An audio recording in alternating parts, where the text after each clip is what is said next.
Hi guys, it's Chris with City Girl Homestead. Time for another preservation video. So they had pork butts on sale for $1.49. I've never cut one, canned one, whatever. There's a lot of waste in those things, but anyway. I ordered 2 and they only had 1. Well, I went back to Kroger today and they had another one, but by that time I'd already thought of some other ideas that I want to do, so I'm going to can 1 pork butt and a couple other things. And then I'm going to show you how to fill in some spaces. So, Tom actually figured out how to make my tripod go up taller. So maybe we can do some other views down the road. And I'm like, how did you do that? And he's like, well, I don't know how I figured it out, but I did when he was out here making coffee. So the first thing I'm going to do is we're going to can us some pork butt. So I had to sharpen my knife. Look at that now. Woohoo. So we're going to just cut it into chunks. How big a chunks you want to, that's up to you. And as we cut it, we're going to stuff it right into our jars. I'm not going to put liquid in it. If you want to, you can. Some of that extra fat like that, you might want to cut off, because you don't want tons and tons of fat in your jar. But it's already a fatty meat, so it's going to be somewhat fatty as it is. So as I'm cutting this, I'm just going to be putting it right in the jar so that we can do it right along. I'm like, that feels like I already cut that, because I did. Look at, if you sharpen your knife, how much nicer that works. Now for this, you can make sandwiches, you can put them into your soups, your stews, casseroles, whatever you happen to want to put pork into, that's what you can do. Like, I personally will use it either for a stew or a soup or a stew, or I will use mine also for pulled pork sandwiches. Because believe me, once it's cooked, like I said, when you can your food, it becomes very, very tender. So it's really, really easy to make whatever you want from it after you've cooked it, after you've canned it. Now you want to fill that pint jar. You can do them in quarts if you have a bigger family, but there's just normally me and Tom and, you know, Jack, but if there isn't enough of something one night, then he just eats at home with something that we've already canned for him. Boy, I'll tell you, that sharpener really made a difference. I'd gotten a sharpener for free from my rod and knives, and that's the sharpener that I used.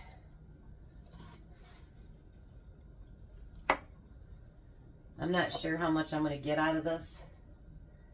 It's about 7 pounds. So I'll get whatever I can out of it, and because I don't have any more pork canned downstairs at all. And I'm trying to fill in all the spots and get all the different kind of proteins that I can get down there. No, I'm not trying to prep for end of world or anything like that. I know everybody automatically thinks that, don't they?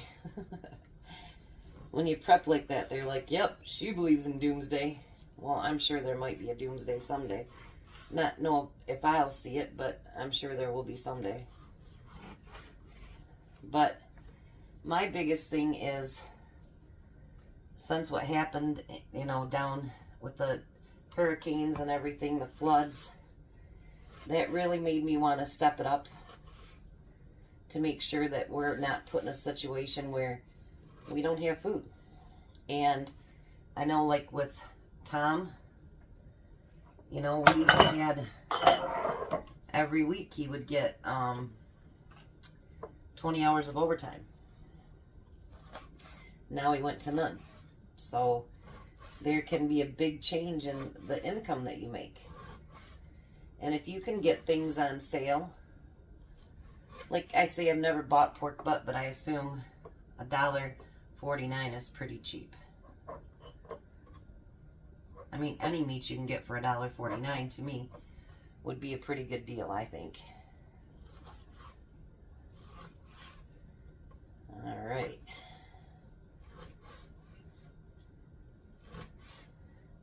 So let me get these all cut up, and then I'll be back and show you what I'm doing next. All right, so I ended up getting 6 pints out of that, and then I had Tom go down to get me some hamburger for tonight's dinner, and he said, you know, I think I still have some frozen in the freezer downstairs. It's already done. So I need 2 pounds for tonight, so I have that in, but he brought me up 3. So I'm going to can that 1 can of hamburger up as well. So a little bit more stuff out of the freezer.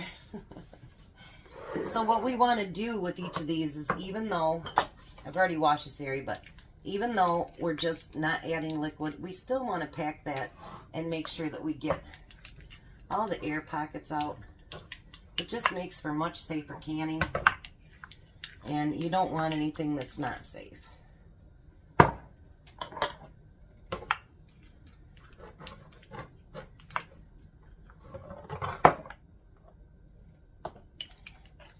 I already packed down my hamburger, so I wash this in between here. Alright, put that in the water. Now we're going to want to make sure that we wash these rims really, really, really good, because obviously there's a lot of fat on them. And if you don't get that fat off, it doesn't seal.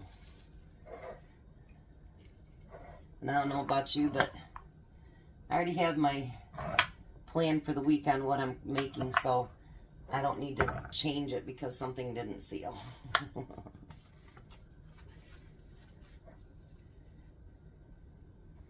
That's not my idea of a good day.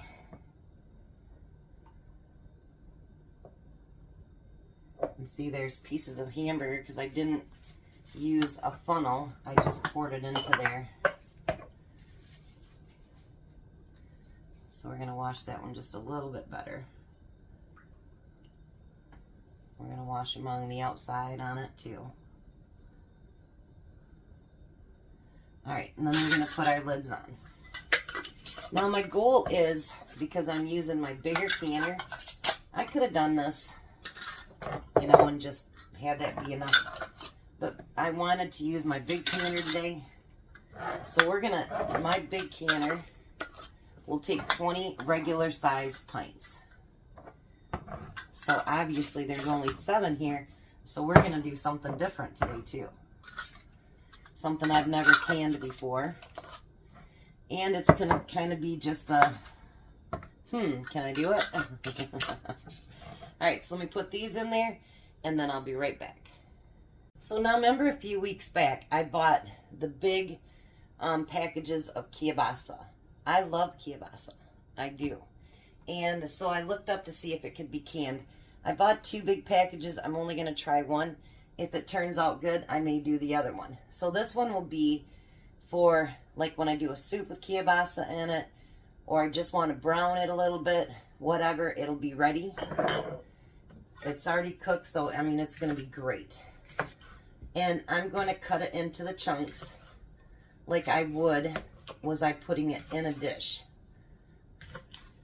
I was thinking about doing them in quarts, so then I could do bigger chunks.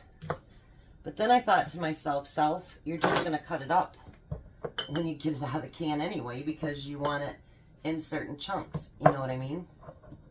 So why not just put it in the chunks that you want to put it in? So once again, we're going to pack those in pretty tight. And I don't know how many that will get me. Generally, a pint will get you about a pound of meat. But when it's odd size like this, who knows what'll get you. You know what I mean? I don't know. I do have more jars off to the side washed and ready to go in case it goes over the 5. Because then I'm going to do something after this too.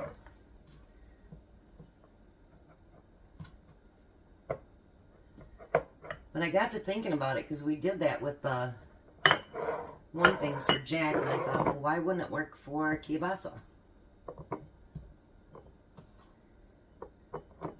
And this way, if you wanted to use it for breakfast or you wanted to use it just to munch on, you could actually pull the jar off the shelf and just munch on it. Why not? I'm sure there'll be so many different uses for it. You know, my dad used to have a package of hot dogs or a package of kielbasa in the refrigerator, and that's what he munched on at night. He'd take out a couple hot dogs, or he'd take out some of his kielbasa, and that's what he'd munch on. I mean, they munch on other stuff too, because they were big too, till they got the surgery. But, I mean, I would much rather have him munching on this than, you know, like ice cream or chips or whatever. I'm going to try to squeeze all those in there.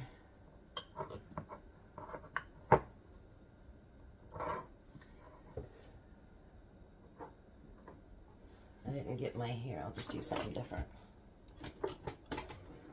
See if I can at least... I don't think you're going to get much air out of these. But we can go down the sides, at least try to push it down a little bit.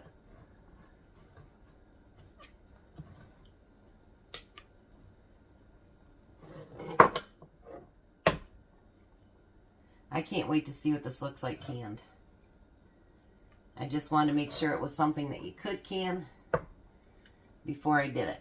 And if it turns out really good, maybe I'll buy a few more of those packages when they have them on sale again and, you know, put it on my shelf. Because it's not just about preserving food, but if you notice, like when I use my canned goods, it really does speed up what you're making for dinner too as well. And I don't know about you guys, even though, you know, I'm not out working all the time on the road or anything anymore because I choose not to, but that doesn't mean that I've got hours and hours to cook a meal. And if you can make it shorter, then you know what? I think the quicker that we can make a meal, you know, unless it's, of course, like a Sunday meal or, you know, Thanksgiving or Christmas, and we like to take our time and make it beautiful. I think that the quicker, the better, because, you know what, it allows us to actually eat at home and, you know, have time to spend with our family. Because, you know, you want to be around your kids or grandkids, but, so that's 4, 8, 10. Now I'm going to get my divider put on there. And then that means I have to fill 9 other jars to completely fill my canner. So let me bring you back and show you what I'm going to do to fill up my canner. Alright, so you always hear, yeah, meat time is the same time as beans. Beans are the same time as meat.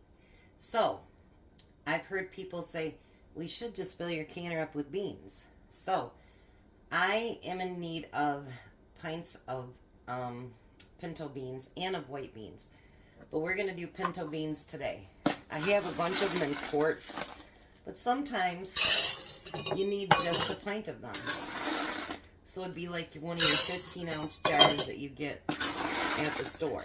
So you're going to do a half a cup, scant half cup of your pinto beans. Yes, they're all cleaned up and ready to go.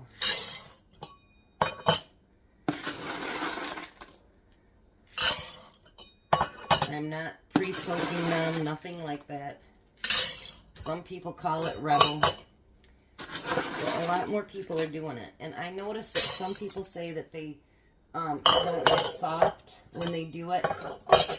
I think maybe the reason for that is that we forget to debubble our beans. And it lets air get in there so they don't get all the way cooked like they should. I'm not sure. I'm not a professional of anything, so I'm not sure. So we're going to fill that up. I go up to just below the 1-inch headspace, because those beans are going to expand. You know, until I got my channel, I have never ever, other than a canned bean, I've never made beans. I've never soaked them, cooked them, nothing on the stove ever. So now with my beans, I want to whisk them really, really good, because I want to get that water distributed amongst those beans and get any air out of them. Now, even though it's just water and beans, and I know I didn't get anything on them, always just get in the practice of cleaning those rims.